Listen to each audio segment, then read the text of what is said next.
Good morning વિદ્યાર્થી મિત્રો.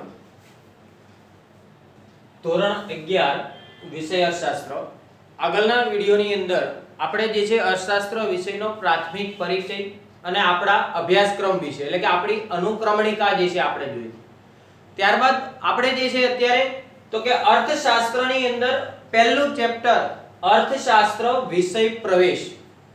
તો કે અર્થશાસ્ત્ર વિષય આપણા માટે નવો છે. એમની આપણે શરૂઆત કરીએ છીએ, એમની અંદર આપણે પ્રવેશ કરીએ છીએ. તો આ અર્થશાસ્ત્ર વિષય પ્રવેશ ચેપ્ટરનું નામ અહીં આપણને આપવામાં આવ્યું છે.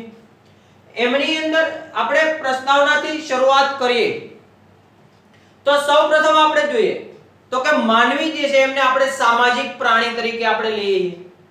તેમજ માનવી એક એવું પ્રાણી છે કે જે બુદ્ધિશાળી છે, કે એની પાસે બુદ્ધિ રહેલી છે.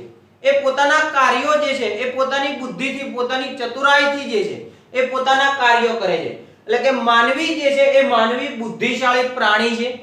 અને આ બુદ્ધિશાળી પ્રાણી જે છે એ બુદ્ધિશાળી પ્રાણીએ પોતાના કાર્યો કરવા માટે, પોતાનો વિકાસ કરવા માટે વિવિધ પ્રકારની વ્યવસ્થાઓ ઊભી કરી છે. તો કે આ જે વિવિધ પ્રકારની વ્યવસ્થાઓ એમણે ઊભી કરી છે, કઈ કઈ વ્યવસ્થા? તો કે રાજકીય વ્યવસ્થા, સમાજ વ્યવસ્થા, આવી અલગ અલગ ઘણી બધી વ્યવસ્થાઓ જે છે એ માનવી દ્વારા ઊભી કરવામાં આવી છે. કારણ કે માનવી જે છે એ માનવી દ્વારા પરિસ્થિતિનું વિશ્લેષણ કરવામાં આવે છે કે જે તે સમય પ્રમાણે, જે તે પરિસ્થિતિ પ્રમાણે એમનું એ વિશ્લેષણ કરે છે અને એ વિશ્લેષણના આધારે એમણે વિવિધ વ્યવસ્થાઓ ઊભી કરી છે. અને એ વ્યવસ્થાઓ જ્યારે આપણે સમજવી હોય તો એ વ્યવસ્થાઓ માટે અલગ અલગ શાસ્ત્રોનો ઉપયોગ કરવામાં આવે છે. એ વ્યવસ્થાને પેઢી દર પેઢી જાળવી રાખવા માટે એ શાસ્ત્રો જે છે એ શાસ્ત્રોનો ઉદ્ભવ થાય છે. એટલે કે અહીંયા જે છે એ વ્યવસ્થાઓ સમજવા તથા જાળવી રાખવા માટે વિવિધ પ્રકારના શાસ્ત્રોની રચના થઈ છે. સમાજશાસ્ત્ર, અર્થશાસ્ત્ર, તર્કશાસ્ત્ર, ગણિતશાસ્ત્ર, તો આવા અલગ અલગ શાસ્ત્રો જે છે એ શાસ્ત્રોની રચના અહીંયા કરવામાં આવે છે. પણ આ રચના કોના દ્વારા કરવામાં આવે છે? તો કે આ બુદ્ધિશાળી પ્રાણી જે માનવી છે એ માનવી દ્વારા અલગ અલગ શાસ્ત્રોની રચના કરવામાં આવી છે કે જેથી કરી અને આ અલગ અલગ એમની જે વ્યવસ્થાઓ જે છે એ વ્યવસ્થાઓને યોગ્ય રીતે સમજી શકાય. એટલે કે એમને સમજાવવી હોય તો એ સમજાવી શકાય અને એમને લાંબા સમય સુધી જાળવી રાખવા માટે એમણે અલગ અલગ શાસ્ત્રો જે છે એ શાસ્ત્રોની રચના કરી છે. એવી જ રીતે માનવીની આ બધી જે સમસ્યાઓ જે છે એટલે કે માનવીના જે કાંઈ આ વ્યવસ્થાઓ જે છે એમાં ઘણી બધી સમસ્યાઓ પણ ઉદ્ભવે છે.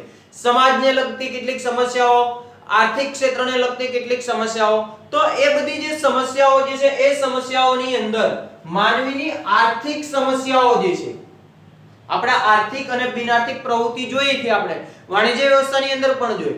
તો આ આર્થિક સમસ્યાઓ એટલે કઈ કઈ સમસ્યા થઈ? તો સૌપ્રથમ આપણે જોઈએ આર્થિક અને બિનઆર્થિક.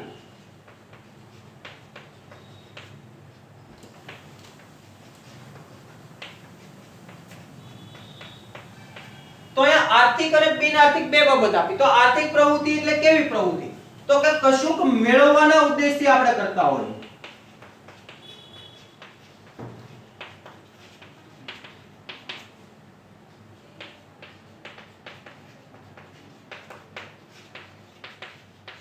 તો અહીંયા બે પ્રવૃત્તિ છે, આર્થિક અને બીજી બિનઆર્થિક. આર્થિક પ્રવૃત્તિ એટલે કે કશુંક મેળવવાના ઉદ્દેશથી આપણે જે કાયદેસરની પ્રવૃત્તિ કરીએ છીએ તો એ આપણી આર્થિક પ્રવૃત્તિ થાય છે. જ્યારે બિનઆર્થિક પ્રવૃત્તિ એટલે કે જેની અંદર આપણે કંઈ મેળવવાનો ઉદ્દેશ હોતો નથી પણ માત્ર અને માત્ર સેવાનો ઉદ્દેશ હોય, એવી જે પ્રવૃત્તિ જે છે એ પ્રવૃત્તિને આપણે બિનઆર્થિક પ્રવૃત્તિ કહી શકીએ. તો આ બંને પ્રવૃત્તિ છે એમાં ખાસ કરીને અહીંયા આપણે અભ્યાસ કરીએ છીએ આર્થિક પ્રવૃત્તિનો આપણે કરીએ છીએ. તો એમની અંદર આર્થિક સમસ્યાઓ કેટલીક આવે છે. તો આ સમસ્યાઓ કઈ કઈ? તો કે એમની અંદર ગરીબી, બેકારી, ભૂખમરો, આ બધી જે સમસ્યાઓ આવે છે, ગરીબી, બેકારી, ભૂખમરો, બેરોજગારી, તો આ બધી જે સમસ્યાઓ જે છે એ સમસ્યાઓના ઉકેલ માટે તથા માનવીના આર્થિક વર્તનનો અભ્યાસ કરતું શાસ્ત્ર. તો કે આ જે સમસ્યાઓ જે છે આપણી આર્થિક એ આર્થિક સમસ્યાઓનો આપણે ઉકેલ લાવવો છે અને એમની સાથે સાથે તો કે માનવીની જે આર્થિક વર્તન જે માનવી કરે છે અને એ વર્તનનો જે કાંઈ અભ્યાસ કરતું શાસ્ત્ર જે છે એ શાસ્ત્રને આપણે અર્થશાસ્ત્ર એવું નામ આપીશું. એટલે કે અર્થશાસ્ત્ર સામાન્ય રીતે આપણે જોઈએ તો અર્થશાસ્ત્ર એટલે શું? તો કે માનવીની આર્થિક સમસ્યાઓ જે છે એ કઈ સમસ્યાઓ? તો કે ગરીબી, બેકારી, ભૂખમરો જેવી સમસ્યાઓ જે આપણી છે એ સમસ્યાઓને આપણે ઉકેલ લાવવા માટે અથવા તો માનવી જે છે એ માનવીના આર્થિક વર્તનનો જ્યારે આપણે અભ્યાસ કરતું જે શાસ્ત્ર જે છે એ શાસ્ત્ર એટલે આપણું અર્થશાસ્ત્ર છે એવું આપણે કહી શકીએ. ત્યારબાદ આપણે એમનો અર્થ જોઈએ કે અર્થશાસ્ત્રનો અર્થ શું છે? તો કે અર્થશાસ્ત્ર એટલે કે અર્થનું શાસ્ત્ર. શેનું શાસ્ત્ર? તો કે અર્થશાસ્ત્ર એટલે કે અર્થનું શાસ્ત્ર. આ અર્થ શબ્દ જે છે એ ક્યાંથી ઉદ્ભવેલો છે? તો કે એ સંસ્કૃત પરથી એટલે કે સંસ્કૃત ભાષાના અર્થ શબ્દ ઉપરથી એ ઉતરી આવે છે. એનો મતલબ એવો થાય છે કે ઉદ્દેશ. અર્થ એટલે તો કે ઉદ્દેશ અથવા તો કશુંક મેળવવું. આ જે છે અર્થ શબ્દ જે છે સંસ્કૃતના અર્થ ઉપરથી ઉતરી આવે છે અને સંસ્કૃતની અંદરથી ઉતરી આવેલો અર્થ શબ્દ છે એનો મતલબ એવો થાય છે કે ઉદ્દેશ, કે આપણો કંઈક ઉદ્દેશ છે, આપણે કંઈક પ્રાપ્ત કરવાનો ઉદ્દેશ હોય, કંઈક મેળવવાનો ઉદ્દેશ હોય એટલે અથવા તો જે છે કશું મેળવવું એટલે કે આપણે કંઈક મેળવવું છે. ત્યારબાદ આ જે છે આપણો ગુજરાતી શબ્દ છે કે અર્થશાસ્ત્ર. આપણો જે આ વિષય જે છે કયો છે? અર્થશાસ્ત્ર. તો અર્થશાસ્ત્ર એટલે કે અર્થનું શાસ્ત્ર, જેને આપણે અર્થશાસ્ત્ર કહીએ છીએ. હવે આ જે અર્થશાસ્ત્ર છે એમને આપણે ઇંગ્લિશની અંદર ઇકોનોમિક્સ કહીએ છીએ. આપણે શું કહીએ છીએ? ઇકોનોમિક્સ. તો આ ઇકોનોમિક્સ શબ્દ ક્યાંથી આવ્યો? તો એમને આપણે જોઈએ ઇકોનોમિક્સ જે છે એ ઓઇકોનોમિક્સ એટલે કે આ જે છે ગ્રીક ભાષાનો શબ્દ છે. આ ગ્રીક ભાષાના ઓઇકોનોમિક્સ શબ્દ ઉપરથી ઇકોનોમિક્સ શબ્દ જે છે ઉતરી આવે છે. જો એ ખાસ ધ્યાન રાખજો કે ઓઇકોનોમિક્સ શબ્દ જે છે એ ગ્રીક ભાષાનો છે, એમાંથી જે છે આપણે ઇકોનોમિક્સ શબ્દ ઉતરી આવે છે જે ઇંગ્લિશ લેંગ્વેજની અંદર. હવે આ ઓઇકોનોમિક્સ એટલે શું? તો ઓઇકોનોમિક્સ જે છે એને બે વિભાગની અંદર વિભાજિત કરવામાં આવ્યું છે. એક તો કે ઓઇકોસ અને બીજું જે છે નોમસ. એક ઓઇકોસ અને બીજું નોમસ. ઓઇકોસ એટલે શું? તો કે એનો મતલબ થાય છે ઘર વખરી અથવા તો સરસામાન.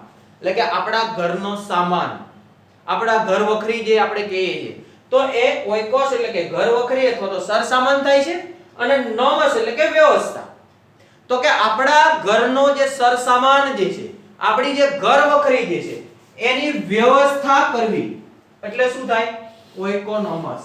તો ઓઇકોનોમસ એટલે કે ઘરના સરસામાનની, ઘર સામાનની વ્યવસ્થા કરવી અને એના ઉપરથી આપણે જે છે શબ્દ ઉતરી આવે છે ઇકોનોમિક્સ. તો અહીંયા જે છે એ અર્થશાસ્ત્રની અંદર આપણે વિષય પ્રવેશ કરીએ છીએ પહેલા ચેપ્ટરની અંદર, ત્યારે આપણે એમની પ્રસ્તાવના જોઈ, અર્થશાસ્ત્રનો આપણે જે છે અર્થ જોયો. હવે આપણે જે છે અલગ અલગ અર્થશાસ્ત્રની વ્યાખ્યાઓ એટલે કે ભારતીય ચિંતનો દ્વારા કઈ વ્યાખ્યાઓ આપવામાં આવી છે, પાશ્ચાત્ય સંસ્કૃતિની અંદર જે છે અર્થશાસ્ત્રની કઈ કઈ વ્યાખ્યાઓ આપી છે એ આપણે આવતા વિડિયોની અંદર એમની ચર્ચા આપણે કરીશું.